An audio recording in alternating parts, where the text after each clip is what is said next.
ನಮಸ್ಕಾರ ವೀಕ್ಷಕರೇ, ನಾವು ಇವಾಗ ಶ್ರೀ ಗಂಗೇಶ್ವರ ದೇವಸ್ಥಾನ ಆಶಂಡಿ. ಇದು ಚೋಳರ ಕೈಯಿಂದ ಕಟ್ಟಪಟ್ಟಿದ್ದ ಮಂಟಪ. ಇದು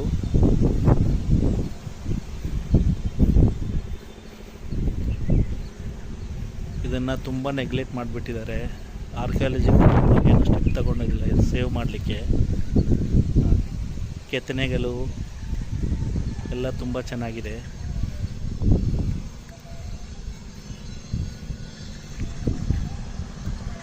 ಶ್ರೀ ಗಂಗೇಶ್ವರ ಅಂದರೆ ಶಿವ ಟೆಂಪಲ್.